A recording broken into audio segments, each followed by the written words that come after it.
Hello readers, I'm the Avid Reader, and today we are reviewing Dominion, written by C.J. Sansom in 2012. So this is another alternative history book of the Nazis winning World War II. The point of divergence in this novel is that instead of Churchill becoming Prime Minister in May 1940, it is Lord Halifax, and Lord Halifax, he was one of the masters of appeasement. So shortly after Lord Halifax become Prime Minister, they make peace with Germany, and Germany basically takes the Belgian Congo and occupy the Isle of Wight in Britain. Otherwise, you have Britain, France, and other countries in Europe who have become satellite states basically, so they have to be aligned with German policy, basically their Axis countries in a sense. Germany keeps being at war with Russia, and now they occupy completely Poland, Ukraine, Belarus, the Baltics, and Western Russia. I think it was in 1941 they captured Stalin and executed him. And this book mostly takes place between November and December 1952.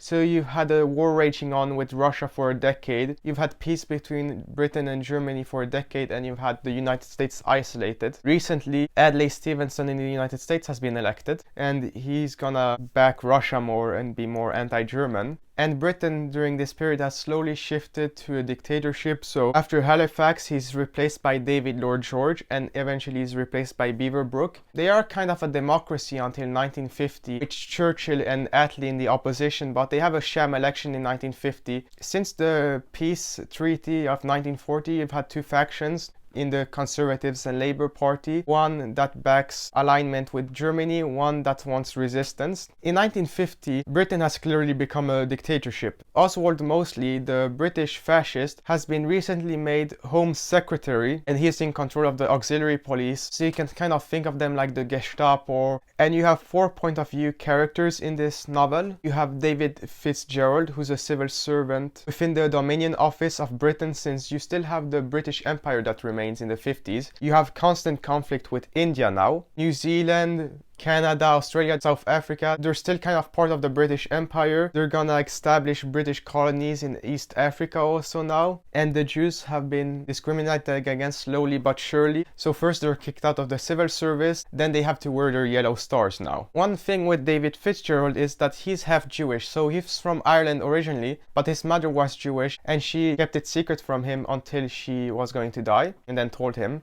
So David has basically been keeping it from everyone that he's half Jewish, because if he didn't, he'd be kicked out of the civil service, that's one, and he'd be forced to wear a yellow star. And he married a woman called Sarah, and they had a child together called Charlie, I believe. But Charlie, when he was a toddler, he fell down the stairs and broke his neck and died. And since then, in 1950, David Fitzgerald decided to join the resistance with his friend Joff, and the guy in charge there is Jackson, and he also works for a woman called Natalia, who's originally from Slovakia. You also have Frank Muncaster, who's a British scientist, but his mother recently died, and he had an argument with his brother. His brother has lived in America and has been working on the atomic project, and he told Frank about the nuclear weapon, so that kind of made him crazy, pushed his brother out of the window, who survived but broke his arm, and he started trashing his house. Then he was arrested and put into a mental institution. We get some backstory of Frank. So his mother was one of those spiritualists that was taken advantage of by a con woman when his father died in the First World War. He was sent to boarding school in Scotland, where he was actually bullied, and the bullies cut one of his hands pretty badly, and it makes it throb with pain from time to time. So there are some amazing descriptions in this book of the effects of bullying and the experiences of bullying, and it's really horrible and heartbreaking when you read it. Then you have the wife of David Fitzgerald, who, since their son died, Sarah thinks he's cheating on her, but he's actually part of the resistance. And finally you have Gustav Hoff, who's a Gestapo man who's been sent on a mission in Britain. He's a Gestapo man loyal to the German state, but you can see that it's kind of uncomfortable with what he does, but he still follows orders. So the main plot of this story is basically that since Frank Muncaster knows about this nuclear weapons thing, you have the German, the British, and the Americans who want to grab him. Gustav Hoff goes with Inspector Symes to him and interviews him, and this makes Frank worried. And you also have David and Joff and Natalia who's sent to speak with Frank Moncaster in the mental institution, and Frank is happy to see David and Geoff as they went to university together, and they were all vehemently anti-appeasement during the 30s. But Frank is kind of mistrustful. He tries to commit suicide by hanging himself, but he fails. And you have an orderly who works at the mental institution called Ben, who's nice with Frank. Ben is also a communist, by the way, and he's Scottish, and he's part of the resistance. And they make a plan to spring him and bring him to an American submarine where he'd be taken to America and questioned by the Americans so the Germans can get to him first. And if the mission fails, he will be killed.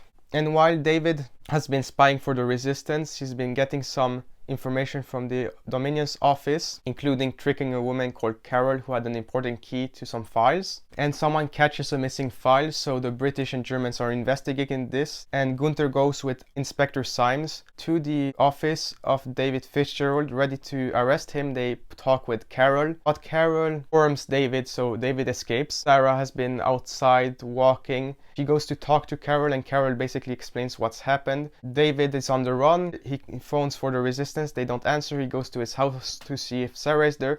She's not there. He goes back to call. The resistance picks up, and he's later picked up by the resistance. You've got Sarah, who returns home, where she finds Gustav Hoff and Inspector Symes waiting for her, and they take her to the Senate House, where you basically have the Gestapo headquarters in Britain, and they interview her. And Sarah doesn't know anything, so she can't say anything. So she's released, but told to go home, so she does. And the next day, you have Sarah meeting her sister Irene, who is the wife of a black shirt. Sarah was earlier a witness of something horrible. The Jews are now going to be put in concentration camps. And she's out on the street and witnesses this. Some of the Jews escape. But the cop knocks at Sarah's door and asks her to come because she's going to be interviewed by the special branch of Britain again. You have a resistant woman who shows up, hits the officer. Sarah breaks a vase on his head, and then the resistance woman shoots the cop. They tell Irina to go home, and Sarah and the resistance woman leave also. And Frank Moncaster, he's been drugged, and Ben basically kidnaps him from the mental institution, brings him to a car where you have David and Geoff and Natalia waiting, and they go to a safe house while Sarah is brought to a hotel where she waits. And at that safe house, eventually you have some informant who tells the British police.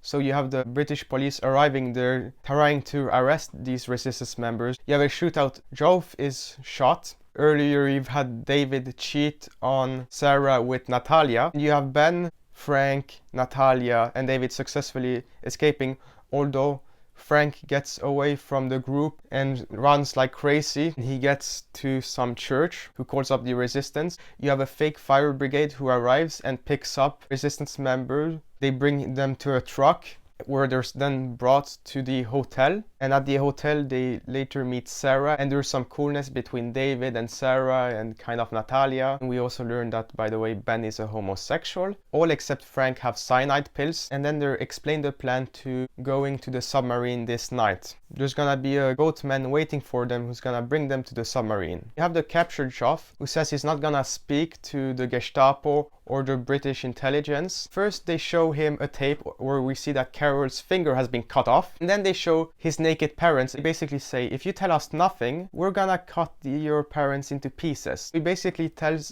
them the only thing he knows, that they're gonna be picked up an hour from London, and that's enough for Gustav Hoff. He figures out where the pickup point is gonna be. So he, Inspector Symes, and 4 other SS men are going to ambush the resistance members who are going to the submarine. We also learn at this point that the Führer has died. So the Jews at the concentration camps, they haven't been shipped off to the Germans yet. And we learn also that there are Jews now in concentration camps in France. The resistance people get ambushed. There are 6 officers who are gonna arrest the 6 resistance members. But Natalia broke away from the group, basically saying she's not gonna go. She sneaks up on the Gestapo guys and shoots 2 of them. One chases her away, shoots her, but she survives and escapes. Then you have Frank trying to run away, but he gets shot in the leg, and they put him down next to the boat, but he bites down on a cyanide pill and dies. This shocks the officers, so Ben takes this opportunity to take the gun of one of the Gestapo men, shoot one. Another Gestapo guy reacts, and they shoot each other at the same time. The Gestapo guy dies. Ben is hurt in the arm. David doesn't really react with what's going on. Symes points a gun at him. Gustav is looking at Frank.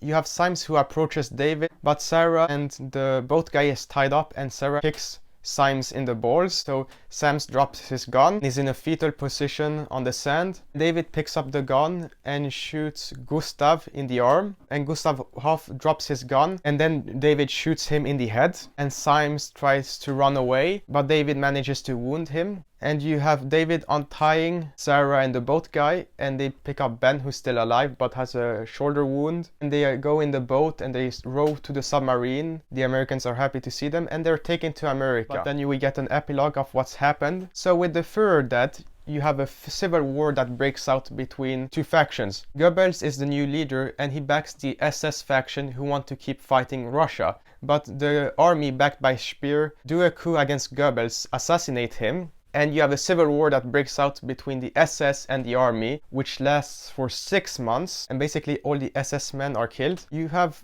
Rommel, who's ambassador in Britain. You have a shootout at the embassy between the SS and the army wins, and Rommel remains ambassador there, and he promises when the civil war is over you will have elections in Germany. There is a brief ceasefire between the Germans and the Russians, but the Russians break it and attack the Germans. It's been heard that Khrushchev, who's in charge of the Soviet Union, has been overthrown, and now they're gonna make it a capitalist state, but I think it's gonna be corrupt. You have all the fascist regimes who are basically collapsing, including Italy and Spain. And now you have the British and the French who've gone into negotiation talks with their resistance members. And we get the final scene where we see Beaverbrook on one side and Churchill on the other, and Churchill basically says, okay, you're gonna resign, you go up to Canada, we're gonna sell your newspaper, as Beaverbrook has been a newspaper magnate, and the press basically has said what Beaverbrook always wants to hear, and they're gonna hold new elections in Britain. And Oswald Mosley is fired as Home Secretary. Jews are being released from their camps in Britain and France. And you've had workers who've been on strikes throughout the book who are not gonna fight the black shirts who resist. You have a lot of turncoats in the auxiliary police, including Symes, who back Churchill now instead of Mosley, and it's basically accepted that they're gonna have to give up on the British Empire and let India go. That's the story. So, how would I rate Dominion by C.J. Sansom? I'm gonna give it an 8 out of 10, and it's a strong 8. So I think I prefer Fatherland to this book. I have some problems with Dominion specifically. I don't like how they characterize some of the characters, assuming that all the labor and conservative guys are gonna turn fascist like that easily. And the author in this book clearly hates nationalism overall. But it's a good thriller. There are a lot of thrills in this book. The book gets better and better, so the opening is maybe not that strong. The ending is pretty great. And otherwise the book is quite good. I think it's slightly better than the Atlantropa articles, but Fatherland is still much a better book about the Nazis winning war. I recommend you to read Dominion, as it's another spin on the Nazis winning, and it's quite realistic, I think. The alternative history in this book is quite good, I'd say. Just some of the word building I don't like. But overall, a good book. And if you want to get a more radical spin on the Nazis winning World War II, then I would recommend you to check out my book review of The Man in the High Castle. That book is only decent, but it's still an interesting plot. Anyways, I'm the Avid Reader, and I will see you readers next time.